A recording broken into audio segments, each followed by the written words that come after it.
Hi guys, so I'm gonna read Fantastic Four number 52. So this is the first appearance of Black Panther. So introducing the sensational Black Panther. He has a cape here. It's that, like, in the MCU, he didn't have a cape until um, recently, and it also, yeah, R.I.P. Rest in peace, Chadwick Boseman. Rest in peace. Um, but yeah, he originally had a cape. Black Panther did. This video is also going to be longer too because I'm going to read. There's a letters column. I'm going to read that because uh, there wasn't a letters column in the other scans I had. But this time there was, and it's interesting to read them. But the fabulous FF are trapped in the incredible realm of the Black Panther, also featuring the way out and wonderful Wyatt Wingfoot. So Wyatt Wingfoot joins Fantastic Four, sort of. But it had to be told as only Mighty Marvel could tell it. Script by Smilin' Stanley, art by Jackie Kirby, inked by Gentleman Joe Sinnott, and lettering by Sammy Rosen. Voted the greatest tale of the month by Stan and Jack. Yeah.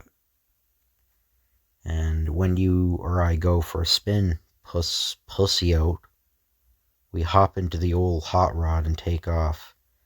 But you wouldn't expect the FF to be as conventional as that, now would you? Hey, Stretch. When did you have time to dream up a jazzy flying fastback like this, baby? I didn't, Ben. It was an unexpected gift sent to me by an African chieftain called the Black Panther. If only Johnny were home from college, he'd be in seventh heaven by now. Never heard of him. But how does some refugee from a Tarzan movie lay his hands on this kind of gizmo? And why would he give it to you? Hey, egghead, what happened? Did you lose control? No, Ben. Relax. I just want to see what this ship will do. Its maneuverability is amazing. It seems to be powered by some sort of magnetic waves, and these push-button controls make handling it as easy as dialing a phone. I wonder how the Black Panther, whoever he is, got possession of such a ship. Ben, is there anything wrong? You look so quiet, and you don't look so well. With a face like mine, how can you tell? Benjamin J. Grimm, I'm surprised at you. You, an ex-Air Force pilot, and the strongest man I know. I think you're getting airsick. If wishing you could lay down and die is a symptom, you're right, Susie. I think Ben's putting you on, honey. But I'll head for the Baxter building now, anyway. The Black Panther's emissary is waiting for us on the landing roof. I'm anxious to have him tell me more about our mysterious benefactor. Thus, a few seconds later, the Skycraft is yours to keep, Mr. Richards, if you accept my chieftain's invitation. So yeah, they don't call him the king, they call him, like, the chieftain. I'm not sure. Yeah, they just call him the chieftain. But it's it says kingdom, okay. He wishes the famous Fantastic Four to be his guests in the kingdom of Wakanda. There he shall arrange the greatest hunt of all time, in honor of your visit. Well, we could use a vacation. Ben, did you hear that? We're going to... Oh dear, you weren't fooling. You really were airsick. You're telling me. Very well. As soon as my wife gets the thing some Dramamine for his air sickness, we'll be delighted to accept your offer. Excellent, sir. I shall communicate these glad tidings to the Black Panther at once. He took a metal device from inside his toga, but it's so small. Can he actually transmit a message halfway around the globe with that? You seem surprised, sir. Actually, this apparatus operates by CCW, cosmic channel waves, which can blanket all of the Earth. And now, by your leave, at the mere press of a button, I shall contact my chieftain in Wakanda. Instantaneously, a powerful sound beam reaches a pre-designated area deep in the heart of the equatorial Africa, an area wherein lies buried a mystery known only to those who know of the Wakandas, and who speak the name of the Black Panther in hushed, fearful whispers. But now, as Fantastic Four prepare for their momentous journey, let us do what few Western men have done. Let us gaze upon the enthroned figure of him who rules the Wakandas. Mighty chieftain, the signal has been received. Your offer is accepted. The Fantastic Four will come to Wakanda. As I knew they would, it is good. Now, let the preparations begin. This shall be the greatest hunt of all. Raise the totem. Let the ritual begin. The time has come for the Black Panther to stalk once more. Then, at a single gesture from the proud chieftain of the Wakandas, so I guess, Wakandas is like a region, but a strange carved figure swiftly rises from its resting place within a hidden underground silo. Ho, your brother greets you this day. The hunt is about to begin.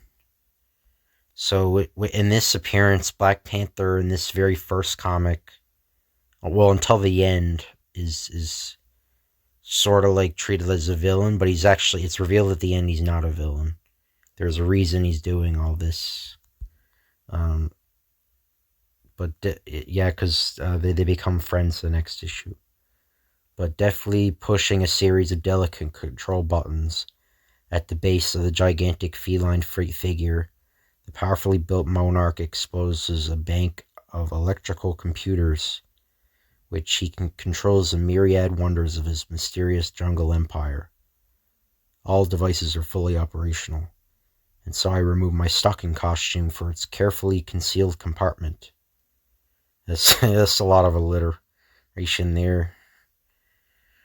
Now let the Fantastic Four come. The Black Panther shall greet them as they have never been greeted before. While in a quiet room in Northfield's dormitory on the campus of Metro College, we find, I wonder if I pass today's exam. I'm sure I don't want Reed, Sue, and Ben to be ashamed of me. Nothing bothers old Wyatt. I'm surprised he even managed to stay awake during the test. I can't wait till morning to head back home for vacation. It's harder than I thought it would be to concentrate on my courses when I can't get Crystal out of my mind. But I've got to keep trying until Reed can find some way to break the barrier that holds her prisoner. There's nothing I can do. Yes, so we reread that one when the Inhumans got trapped. Nothing but hope and dream and pray. I've got to snap out of it, and I will. If only the evenings weren't so long. If you miss FF number 48, don't tell us. You know how upset we get, Shaky Stan. Hey, only Hannah. What the surprise. Hiya, Joe, college. What's the word, itty-bitty buddy? All itty-bitty buddy you blue-eyed bird brain. I knew you'd be as good-natured as ever, Junior. Lego before I give you a hot foot between where your ears ought to be. What kind of crummy college is this? You don't look any more educated than me. Oh, Johnny, it's so good to see my little kid brother again. Same here, sis, but you don't have to break my ribs to prove it. Give me 5, new brother-in-law. But tell me, how'd you all get here so fast? It was a breeze, Johnny. We flew in by fast magnetic waves. Gosh, Reed, you've turned into a real great kidder while I was gone, huh? I'm not kidding, lad. It's a new ship, operates on a brand new principle. It was the gift of an African chieftain. Now I know you're conning me. How does an African chieftain latch onto a plane that flies by magnetic waves? That, little partner, is just what we're going to find out. We're leaving for Wakanda right away, and you're going with us. Like, wow, brother-in-law, that's the gearest. But look, can I bring my buddy Wyatt Wingfoot? He'll flip. Sure, Johnny.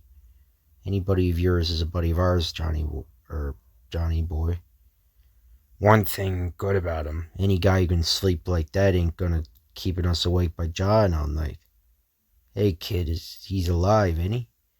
It's hard to tell, Ben. Wyatt doesn't move very fast, unless he wants to. But when he does, watch out. And now, lest you think we've forgotten about them, let us briefly turn our attention to a remote mountain fastness at the other side of the world, where a group of strange Inhumans are imprisoned behind an unbreakable barrier. Here, within the glistening dome of the great refuge, they have been helplessly confined as the days roll endlessly by.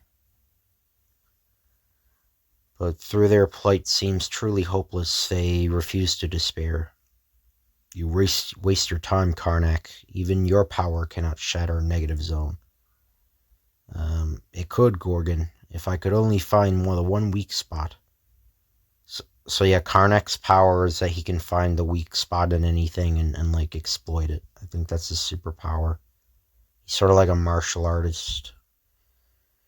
Perhaps I need more practice. But you've been shattering those diamond blocks for months. I must keep my hand in. We must never stop trying. Everything is a weak spot. Everything. Even this seemingly indestructible diamond block. But a negative zone is different. It can repel any matter. Positive matter. No, I'll find a way. Nothing can resist the power of Karnak. Nothing. Clack. If I could shatter the hardest substance known on Earth, why can't I free us from the prison of this accursed negative zone? Why? Again, this isn't the same negative zone as the dimensional one. We actually, they saw that last issue where Reed Richards went into that dimension. But, oh, Karnak, if only we could one day rejoin the human race. If I could see Johnny Storm once more, feel his arms around me again, just once more. I've told you, Crystal, you must forget him. You mustn't torture yourself so. Stand back. I'll try again. No more, Karnak, no more. You'll break your hand. There must be another way. Then from a securely locked cell high above, the mad cackling laughter of Maximus, the power-crazed brother of Black Bolt, taunts the desperate little band whom we know as the Inhumans. You'll never be free. Never, never, never. I am the rightful king, not Black Bolt, and my subjects must remain with me forever. What monumental irony. Only Maximus knows the secret of escaping from the negative zone. Thus the key will be eternally locked in a madman's brain. Ah, Black Bolt, it is you who are the mightiest among us, and even you stand helpless. We must never abandon hope. I know the man I love will not fail us. Someday, somehow, Black Bolt will find the way to free us all. 'Tis almost good that you have lost the power of speech, for what use of words are to us now? But for me it may be too late. What if Johnny Storm has found another? I'll never stop trying. Never, never. And that, frantic one, is all we'll see of the Inhumans this ish. We just wanted to whet your appetite a bit. Besides, it's time to visit Wakanda, so come on, the safari's just leaving. Ship approaches, all goes as planned. As the chieftain has promised, this will be his greatest hunt. The jungle looks so primitive, so underdeveloped. Are you sure we have reached Wakanda territory? We are virtually at our destination, Mr. Richards. And you would do well to remember, in this land, things are not always as they seem. It's so hard to believe that a ship such as this one could come from a land of no sign of technology, of industrial development. Before your visit is ended, Mrs. Richards, You'll find many more surprising facets of our little kingdom. I don't like it. There's something ominous in the air, and yet I don't want to alarm Sue. It's too late to turn back now. I'll just have to remain on guard. Good old Wyatt. I guess he's just not much for sightseeing. If they had a Kentucky Derby for sleepers, I'd put my whole wad on him. I bet he could snore his way through the Battle of the Bulge. Suddenly, there's a break in the dense foliage below, and with unerring precision, the grim-lipped native pilot guides his silent ship into a world of sheer wonderment. So Wakanda looks very different here. It's like like a robot jungle or something. But it's a strange new land, hidden from above by a concealing cover of giant trees. It's truly a jungle, but like nothing ever spawned by nature. It's a man-made jungle. Indeed, you are correct. The entire topography and flora are electronically controlled mechanical apparatus. The very branches about us are composed of delicately constructed wires, while the flowers abound here are highly complex buttons and dials. Even the boulders can be heard to hum with the steady pulse of computer dynamos.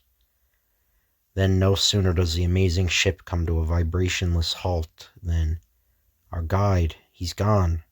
He vanished behind a network of tubes and coils.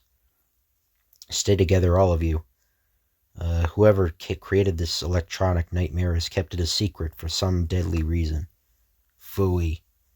It'll take more than a mess of chrome-plated nuts and bolts to scare me. Hey, look, it's Laughing Boy. That's where he disappeared to. He's making a getaway down that blamed elevator. Lumbering fool. You'll never reach me in time. I won't, huh? Okay, so you managed to get down to your rat hole. I'll rip the blamed platform right out of the ground and then... Ben, it was a trap.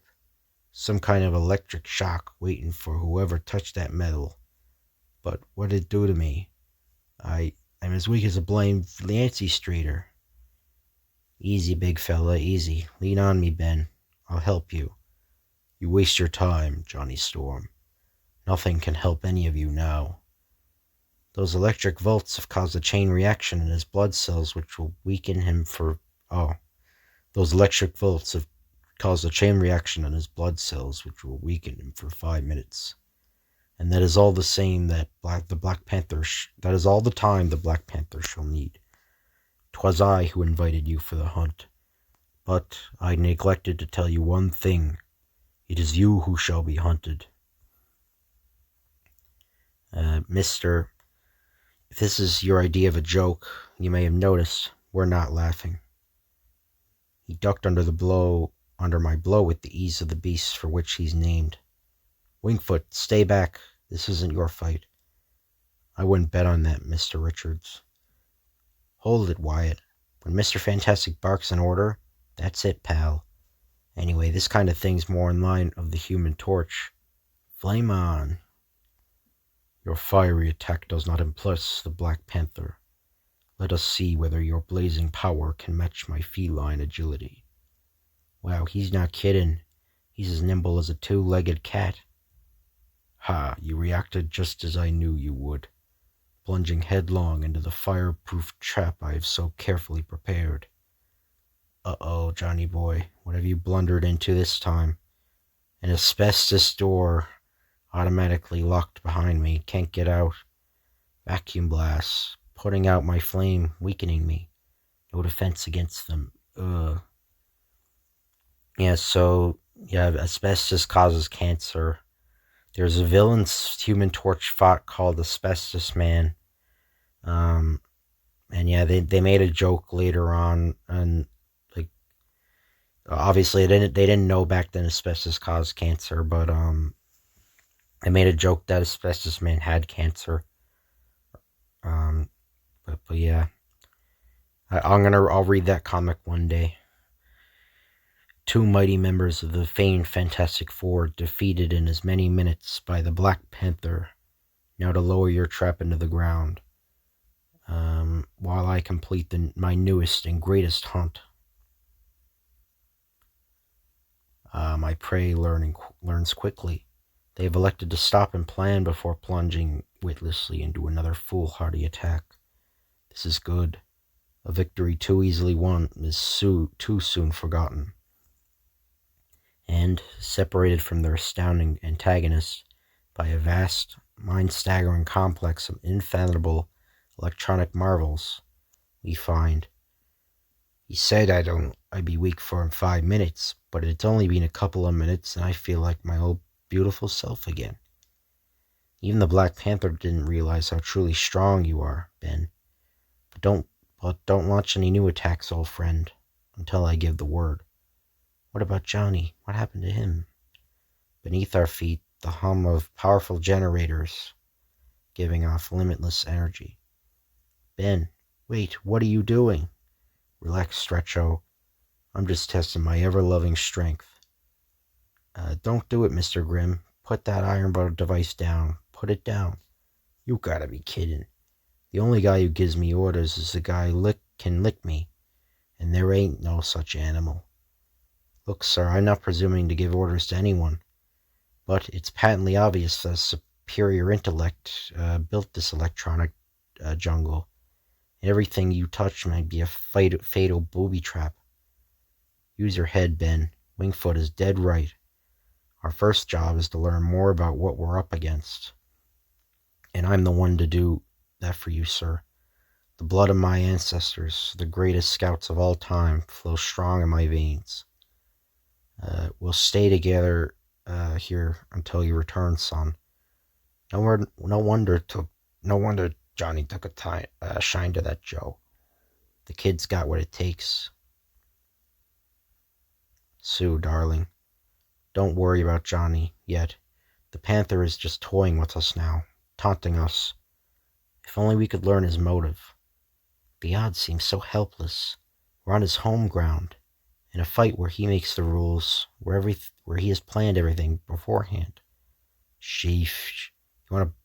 You wanna borrow my crying towel? Hey, listen, what's that? Drums, loud and clear. It must be music to be clobbered by. Look sharp. It's an attack signal of some sort. Thanks for telling us. We might as well thought it was Lawrence Welk. Yeah, I don't know. That must mean like a famous actor or something. Take your positions. Ready. Your polarity guns. Release safety. Aim. Click, click, click. Fire. What's this, a gag? Do they expect to polish us off by shooting flashlight beams at us? They're not light beams, Ben. Feel that vibration. We've been hit by magnetic anti-polarity beams. What does that mean? What are they? They make objects repel each other. We can't stay together till they wear off. The Panther wants to separate us, to attack us individually. Turn invisible when you land, Sue. It's getting so that you can't poke your snoot out of the house without running into some new rejected from Mad Scientists Incorporated. I'm slowing down. The polarity gets weaker the further I go from the others. As soon as I touch the ground, I'll turn invisible, as Reed said. A laudable effort, Mrs. Richards, but you cannot hope to evade the Black Panther so easily. It's him. He knows I'm here. I must be prepared for anything. It is not for nothing I am called the Black Panther, for my senses are as sharp as a jungle cat's. I can't trust invisibility alone. Must run. Though a panther might not see you, do you think he'd fail to hear your soft footfalls? He's right. My only chance is to stand stock still. I outsmarted him. By standing near this pulsating generator, the sound of my own frantic breathing is drowned out. But why is he stopping? I applaud your cleverness, Mrs. Richards, but you overlooked one thing. Even when a panther cannot hear his victim, he can always detect the scent. He's starting to turn. He's found me. Ah, you have obligingly turned visible. That means you are about to resort to your defensive force field, which can only be employed when you lose your invisibility. You see, I have made an exhaustive study of the strange powers of your famous team, a study which has served me in good stead. He was too fast. He leaped inside my force field before I could seal it. You are fortunate in one respect, young lady. Unlike the cause of my namesake, mine have the power to emit a harmless sleep gas. Oh, by the time you awaken, the hunt will be over and the Black Panther shall have won his greatest victory. By now, the blundering thing should have stumbled into the second trap I prepared for him. The timing is perfect. There he is, refreshing himself by washing his face in what seems to be a fountain of crystal clear water. I trust you've enjoyed splashing a dangerous amount of devitalizing fluid upon yourself. Glurp. Huh? The liquid is one but many traps I have prepared to sap your strength. Sap it just enough so we two can battle, hand to hand. For in any equal match, the Black Panther is certain to win. Say, you and Richards didn't go to the same prep school or something, did you? It's most unlikely. Why? You both got the same cornball habit. You can talk a guy to death while you're fighting him. Perhaps, but I can do far more than talk, as you shall see. Among other things, I have long been the boxing champion of this entire continent. Walk. Well, good for you. Just stay there, wise guy, till I get to my feet. That's all I ask. I should be happy to oblige you. For, after all, till you stand, I'll be denied the exquisite pleasure of flooring you again. Gotta steady myself. Can't fall apart just 'cause he weakened me with that phony water. Then suddenly, with ferocious speed totally bellying his mammoth bulk, the thing strikes back. Maybe this'll shut your trap for a while. Pow. Nuts. Enough for drinking that blasted water. I'd have demolished him with that whap. But I'll beat him anyhow. Your courage is truly a match for your fame, but your skill, alas, cannot nearly compare to mine. Yeah, we'll see about that. He's charging into me like a maddened rhino. I gotta sidestep and then... Look out. If you upset that high voltage refrigeration unit, it'll freeze you alive within 10 seconds. Now you tell me. Too late.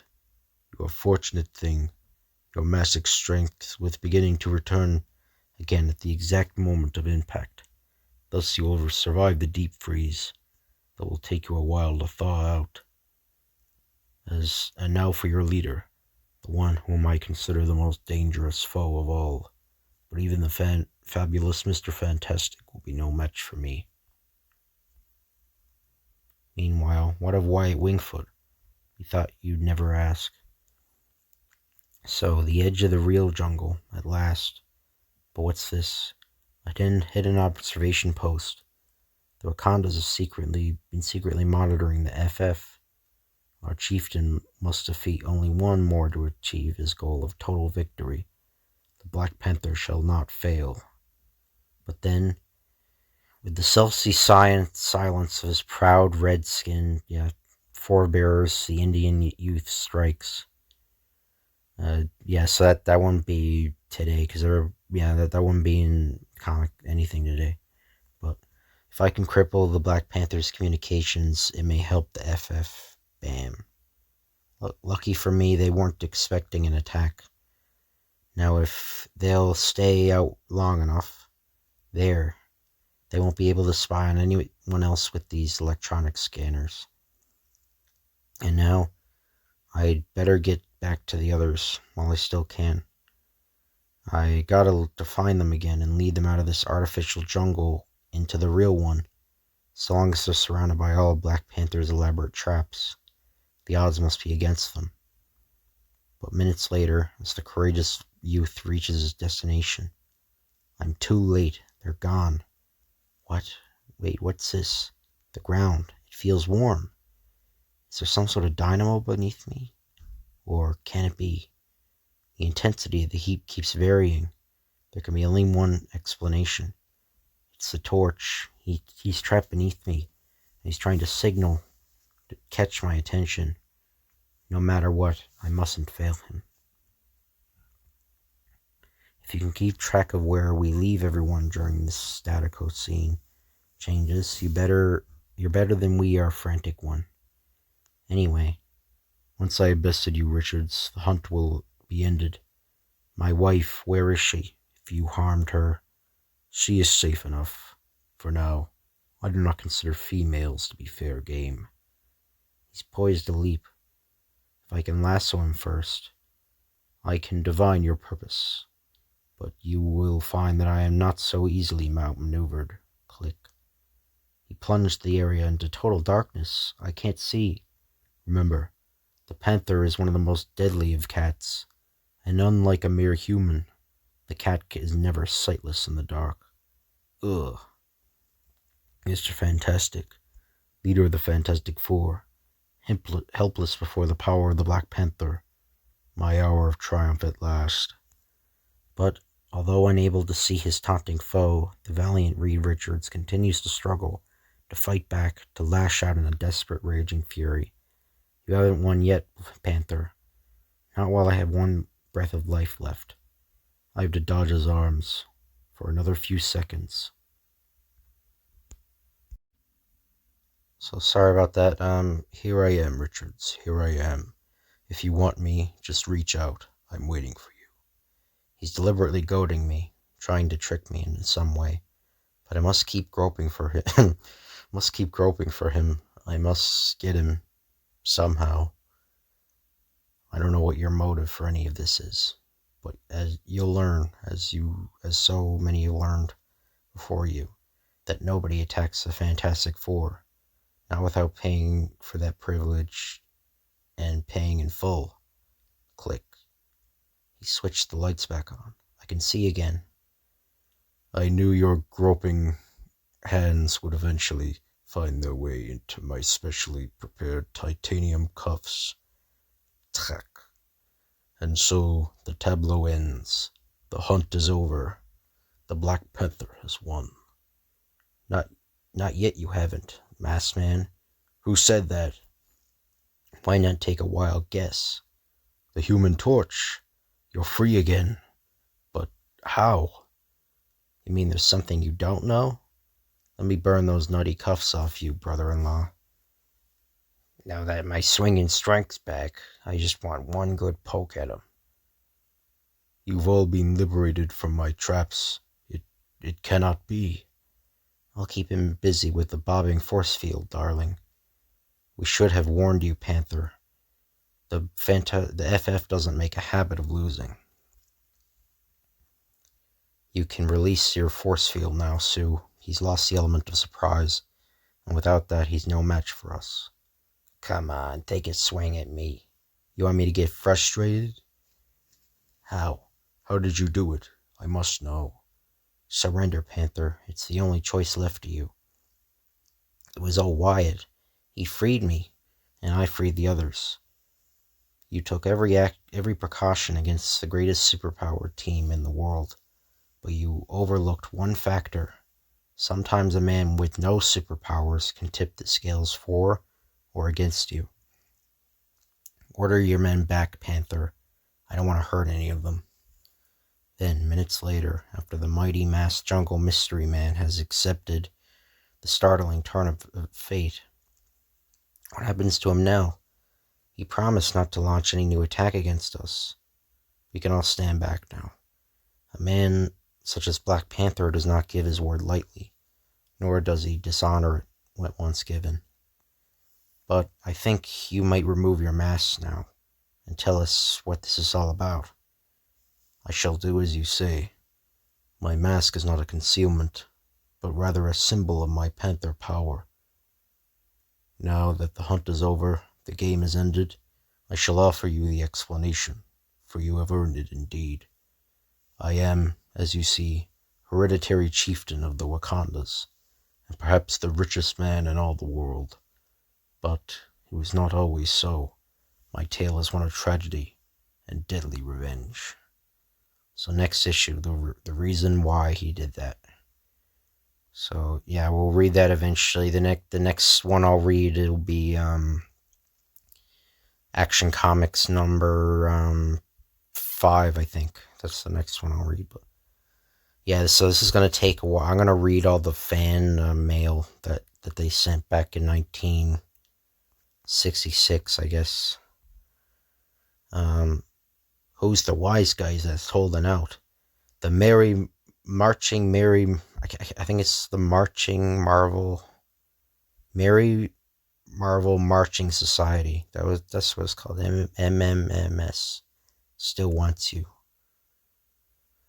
So yeah, you could, back in the day, you could mail. They had this thing called the Merry Marvel Society, and you could Merry Marvel Marching Society, and it was like, yeah, it's like it was like a advertising campaign. It's hard to explain. It was like a club, sort of, and it was an advertising campaign too.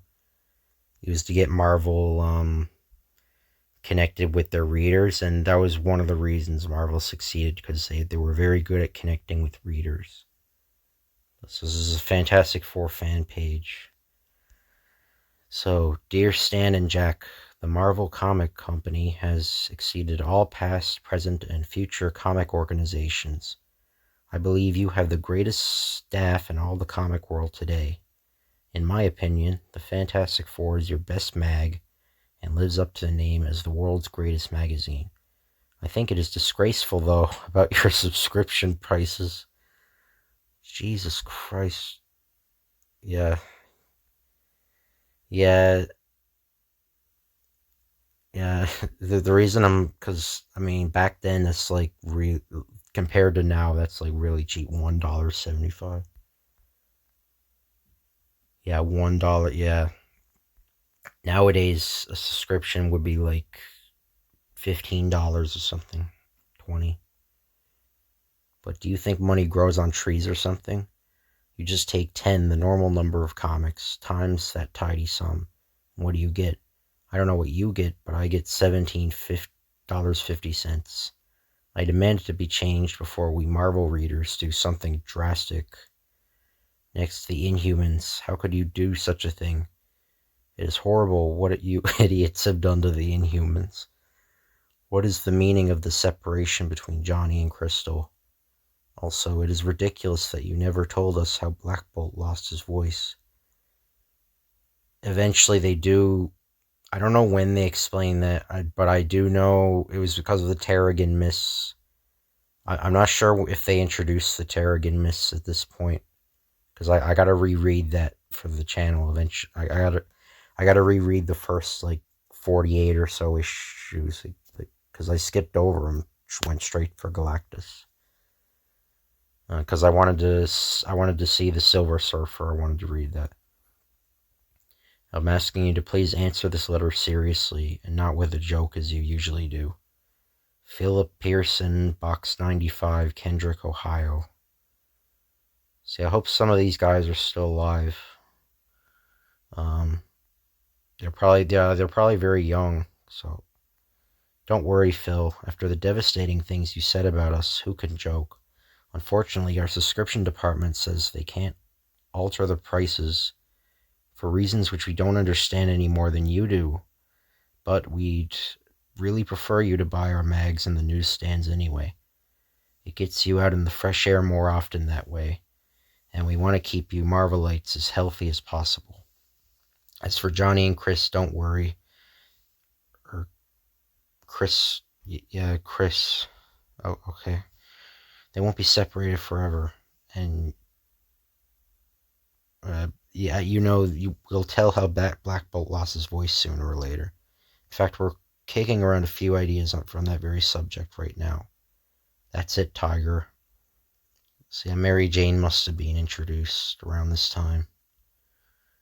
Dear Stan and Jack, just finished reading the latest FF, and I have confirmed a belief. which I have long held to be true, that the adventure comic business would come to a dead halt, dry up and blow away if it were not for one insignificant adjunct, which is as necessary to comicdom as the world balloons. Give up? That's it. That's the sine qua non with, or the explanation, or which, without which the public might as well go back to reading novels. Horrible thought.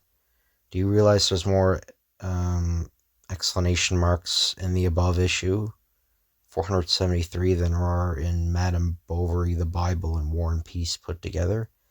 Hats off to the letterers of comicdom. What would they all be without the skill and patience to make the dots below the lines? Even the commonly accepted version of how God started to make the universe, Fiat Lux, was managed without explanations. It is necessary then to append one, at least, after every crump, twang, and bloop. So this guy writes a fucking paragraph about exclamation marks. Yeah, I guess people were really bored back then. Garland Storo Marlborough. Oh, he's a college student, I guess. Marlborough College, or a college professor. Marlborough, Vermont. Wow, yep, it sure is Zowie. Yeah. Dear Stan and Jack, I've been meaning to write you since 1963, but always put it off. But now it's either write or go crazy. Your two newest creations are great. Collector's item classics and fantasy masterpieces are both very good ideas. So yeah, this was at like the very beginning of comic collecting, I'm pretty sure. Like, actually, I don't even know if comic collecting was even happening. It probably was, since it's saying collector's item. But I have about 30 of your fantasy mags. How about doing the complete series of Doctor Doom and fantasy masterpieces? And bring back the Tomorrow Man. Oh yeah, I think he was in issue number 3, I think, Tomorrow Man. He was like a wizard character. He's a very obscure villain. He was like a wizard, and I think, or am I getting that mixed up? I think there was like an Ant-Man villain or something called Tomorrow Man. I don't know. It's been a while since I read that. I know, I remember, I think he was bald. The guy I'm thinking of was like a bald guy in like a green jumpsuit, and the other guy I'm thinking of was like a wizard, but he was pretending to be he was pretending to be a wizard, but he's using technology, kind of like Mysterio. He was in one of the very early Fantastic Four issues. I don't know if they're referring to that guy or the or no, he was a Thor villain. The bald guy in the jumpsuit was a Thor villain. Yeah, he was a Thor villain. I'm pretty sure. I don't remember. I guess he's talking about the wizard guy. But after reading FF, I realized you guys are nuts. Only Marvel would have a guy named Silver Surfer. But I think he's great. In closing, I have news for you. In the Did You Know department, you stated that the first Doc Strange appeared in Iron Man, which is right. What you didn't know is that he appeared in issue 41. I think I should get a no prize for that. Yes, so what he's referring to, there was a mad scientist, Dr. Strange, who appeared for like one issue, and he had the same name as he's completely unrelated to the famous Doctor Strange. He's like a really obscure villain. So Don Jervis, 45 Lawn Avenue, Warwick, Rhode Island. Okay, Donnie, one no prize coming up. We'll deliver it as soon as our Fantastic Car gets its yearly tune-up. The only thing is, since we don't remember the exact ish, haven't any back number copies to check. We have to take your word for it that you're right, but that's okay. Whoever heard of a Marvel madman being wrong? Dear Stan and Jack, between Galactus, the Watcher, Odin, and Eternity, you have lost me completely. So yeah, they introduced Eternity, I guess, at this point too. There are far too many all-powerful characters in your comic books. Oh yeah, I guess that's always been a problem. I guess these characters, though they make for exciting stories, also make your tales unbelievable.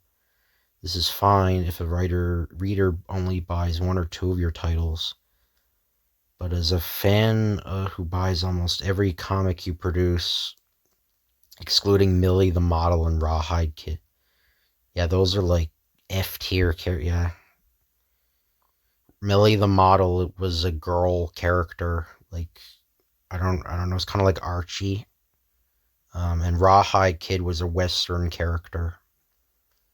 I don't know very. I think yeah, Millie the Model was like a model, and it looked a lot like Archie. I know that. I can tell you that the existence of too many omnipotent characters in your stories detracts from the realism that helps make your mags as great as they are, and also ruins your less powerful villains. After all, if the FF manages to defeat Galactus, how can they ever have trouble defeating Doctor Doom? Well, yeah, Doctor Doom's a. I don't know. I don't know about that. I understand what he's trying to say, but he should have used another villain because Doctor Doom is like crazy. But I think at this point, Doctor Doom didn't know magic at this point, though. So yeah. So after the threat of Galactus is over, let's go get back to some good old one-issue fights with the old sparring partners. Well, yeah, but they defeated Galactus with the ultimate nullifier. They had to get like a what's it called? Uh, there's like a name for it in fiction, like a device used to destroy like an all powerful device. That's what they got. But they couldn't physically defeat Galactus, obviously. But I know what he's saying though. No more of these all powerful cats. Dig. Larry Bush, 134.25, 166th place, Jamaica, New York. You brought up an interesting point, Larry. One which we'd liked a few more opinions on, and knowing our frantic ones, we shouldn't have too long to wait. Soon as we tally the mail, we'll let you know how many other meditating Marvelites see eyeball to eyeball with you. In the meantime, our own opinion is that nobody should embellish those nutty universe-shattering menaces like King Kirby can, and we just haven't had the heart to stifle that awesome artistic imagination of his. Besides, we flip over that kind of yarn. But Q Sarah. Yeah, so Jack Kirby eventually also creates Darkseid and the New Gods, and I think the Eternals too. So he creates even more overpowered characters. So, dear Stan and Jack, although some fans seem to dislike your continued stories, I am grateful to you for printing them in the first place. Yes, I guess back then that was completely new, having like massive continuing stories, I guess, with like soap opera like stories. That was a new thing, because like from what I'm reading on the channel so far with Superman and Batman, something you notice is that like if they have a storyline, it only goes on for like one or two issues. They never bring it up again. And like that's very rare too. Like almost all the time in the 40s and 50s and 50s comics, they're just like one-off things, like solo one-off things. But yeah, um, these stories allow you to time for plot and character development, which heightens the reader's interest in the story. Yeah. Before I close, I must comment on Fantastic Four number 48, which concluded the adventures with the Inhumans. It was a great story, but I wasn't satisfied the way Johnny Storm and Crystal were treated. Stan, whatever you do, those two must be reunited. So I guess they've been shipping for like since the 1960s, apparently. Long live the Merry Marching Society.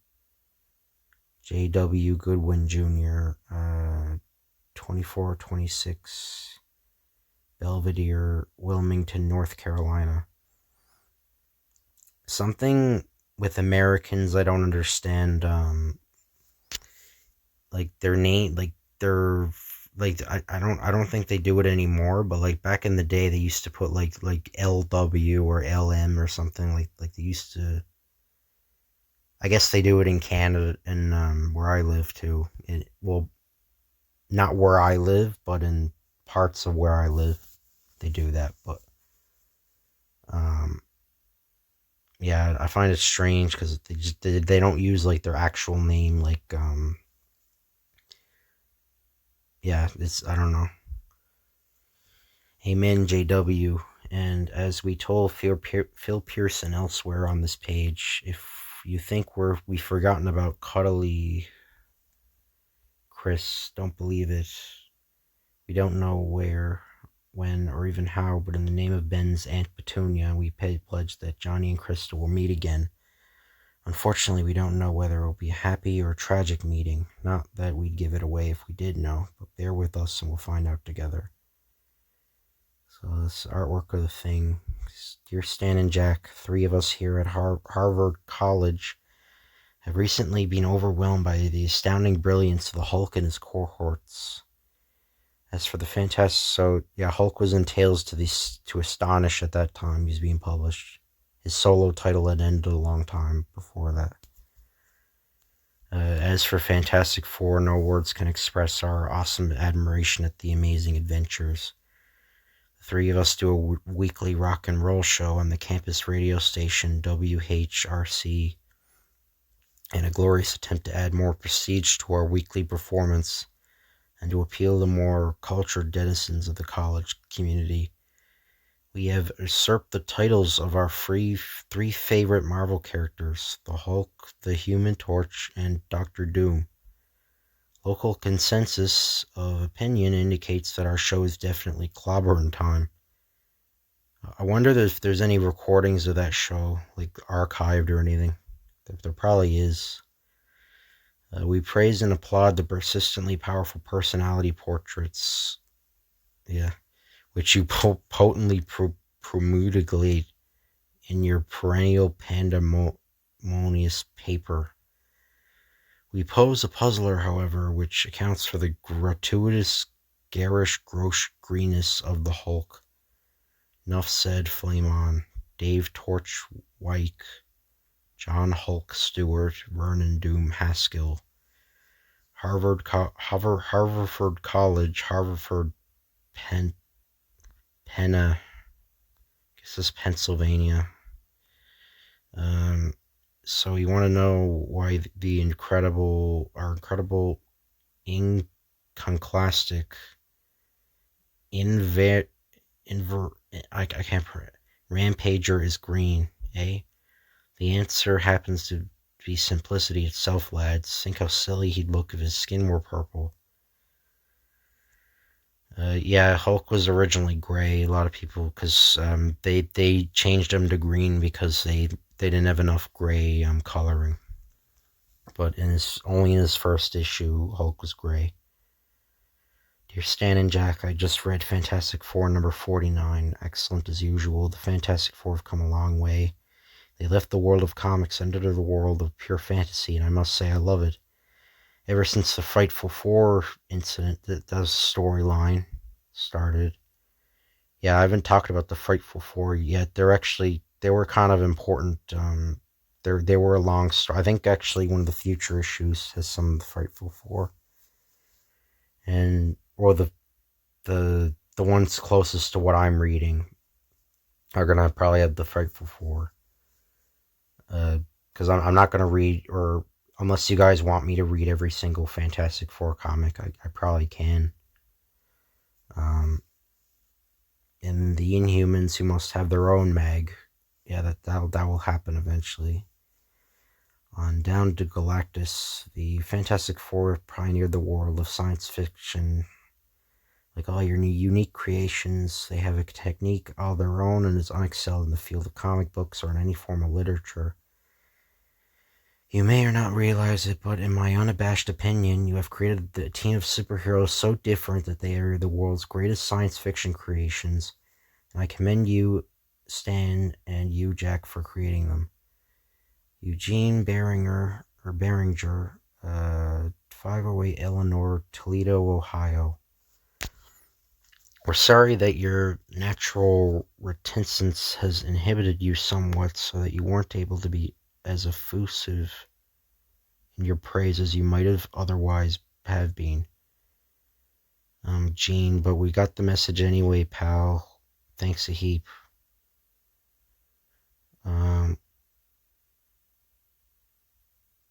Yeah, I don't know. That's kind of mean.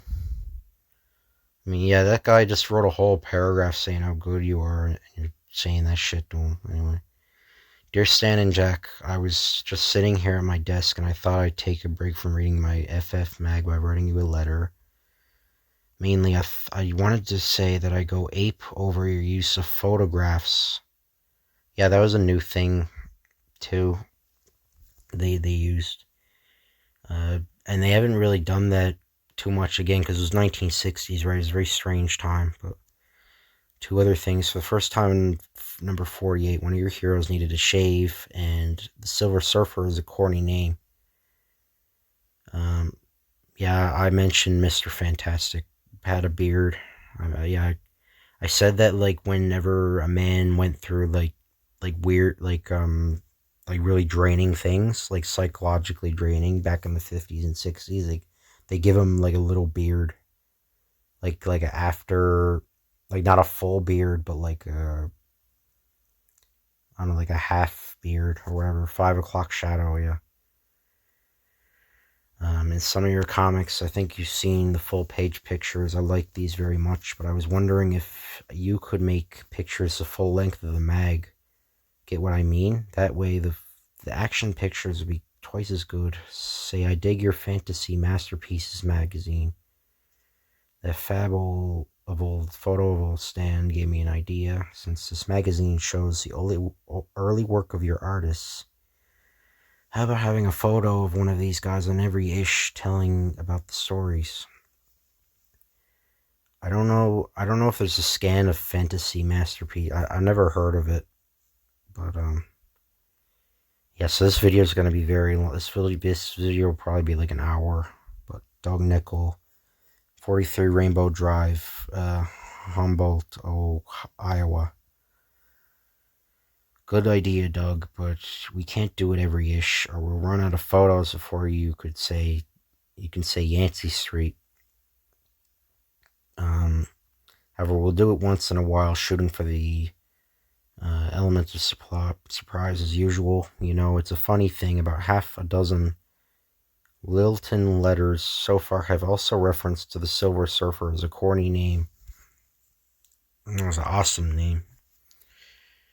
I guess back then it was cool, but yeah, we can still remember how we patted each other on the back when we made it up. We thought it was an inspiration. It goes to prove the more you know, the more you realize how little you know, but darn it, we still think it's a groovy name. Dear Stan and Jack, congratulations on a job well done, referring to your complete line of Marvel comics. My interest in comics, which dates back to 1940. So that's like, how long is that? That's like over 80 years ago. Yeah, so this guy is unfortunately probably passed away. Lagged terribly till your fellows went to work in earnest, how your competitors must be tossing and turning at night, wondering what on earth happened. I wonder if they realize that a good share of their plight is as much as their own fault as the fault of the fabulous Marvel staff. So talking about DC, I guess that's the only real. No, there was another one. What was? It wasn't Quality. They published Blue Beetle and The Question. I can't remember their name. But there was Marvel, DC, and them, and I think also Atlas Comics. But I think that was the 70s. Atlas Comics was the 70s. But it's the fault of the fabulous Marvel staff. They were a lazy bunch, weren't they? They actually didn't give a fig for the readers. But look at them now. Letters, pages, fancy blurbs, guest stars, the whole work. A great many heads must have rolled. Now, before I become too long-winded, I'd like to submit on my suggestion list something undoubtedly which you boys might get bored of. A reseating of the old mailbag. First, drop the westerns. Yeah, that's a good idea. That's actually a good idea. Well, they eventually did do that. I think very soon, actually. Yeah, because I think like all the westerns were gone by the late 1960s. You far too much talent to waste on these. And second, you boys have only a limitless, unmatched, no pun intended, character in the field of comics with the Human Torch. Yeah, back then the Human Torch was a really like the Human Torch had his own title. That's because there were memories. There was another Human Torch in the 40s, but he was a separate character though, but he had the same powers. Jim Hammond. But that's one of the reasons Human Torch was popular. Well, he did have a title. It was in Strange Tales. He had his own solo story, but eventually the Thing became more popular than Human Torch eventually. The competitors would simply go out of their minds trying to duplicate him. In fact, he cannot be duplicated, much less imitated. I can see it now, each company desperately trying to outdo a magazine titled simply The Human Torch. They turn up with Fireball the Flaming Being, Torchman, and heaven knows what else. No kidding, the Human Torch in a magazine of his own would take the nation by storm. Yeah, so he doesn't have he has a story in Strange Tales, but he doesn't have he didn't have a magazine or comic. And I don't think he ever had a solid Human Torch ever had a solid comic actually after the 40s. I'm pretty sure.